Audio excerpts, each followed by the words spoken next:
home of Frank Sinatra and Clams Casino, or is that Clams Marinara? I can't remember which seafood dish that is. Today we're going to have a few poets read in our joint effort with the ICA in London. Hopefully it'll represent a spectrum of poets in the tri-state area of New York. And in future weeks we'll try to bring you a bigger array. I like to call this pile up in Poemtopolis because in Poemtopolis, otherwise known as New York City, you run into everything. And it's kind of like a city of verse. And our first reader is Maire Liberace. I gotta write that right. She's a professor of philosophy at Rockland Community College in upstate New York, a bioethicist, sometimes acts.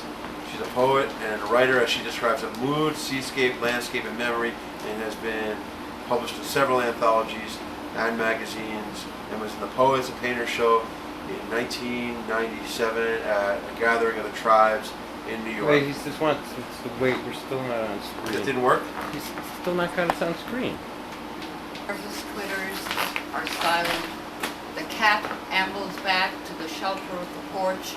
A slow, lazy ripple of fur licks, stretches, curls, and falls inward. My tongue licks the sweat beading my upper lip, tastes the sting of salt. Puffs of hot air ruffle across my eyelids, lift my hair, lying lank and damp across my forehead. Overhead, heavy clouds prowl and swirl above the treetops, gloom the mountain, swallow the sharp edges and black skulls as I wait for sudden gusts to summon thunder from the bowels of the earth.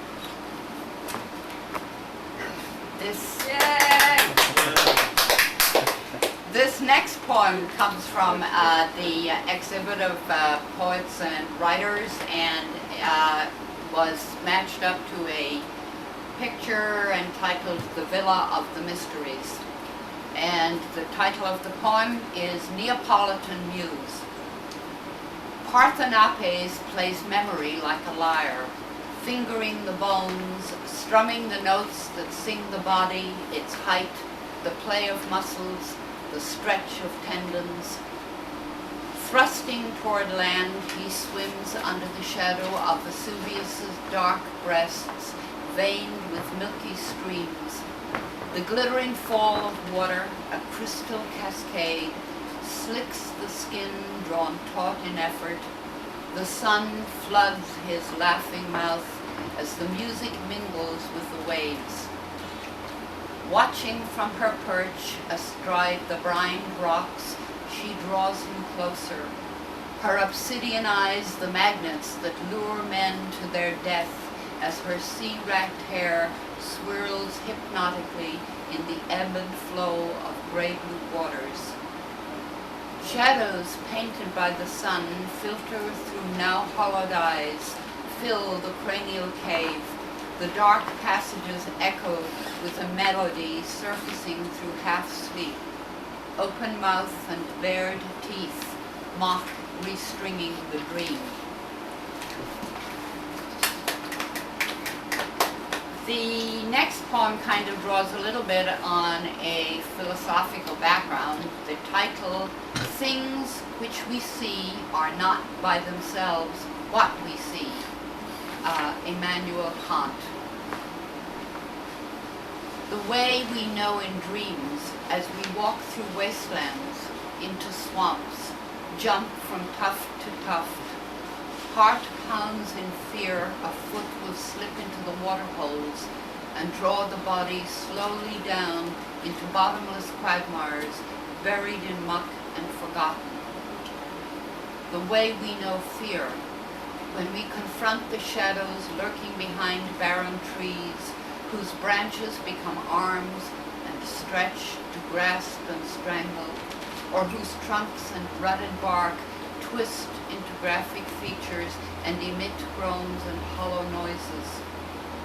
The way we know we need to run and cannot move our feet. The way we know we need to free our bodies and our frozen minds, to open knots in ropes that bind our arms and legs, but find them binding tighter, cutting deep into sweat, cold flesh, drawing blood. The way we know relief, when we awake to the opalescent light that signals dawn is not far distant, the soft murmur, quick muted chirps of birds astir, the sharp, harsh crow of a rooster rips through the pure silence, the peace-filled breath of a house asleep.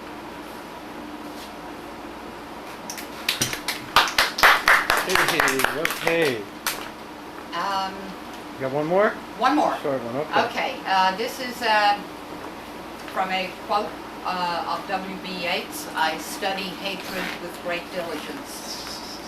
Note how it scores the soul of those who harbor it in secret. They start each day by lifting it to the sun of their anger. They admire the glint and fire as a jeweler examines a gem in rough. They envision the final crafted facets and dream of settings to enshrine the cuts and slants of fiery light before they strike the first blow. Say a quick thank you.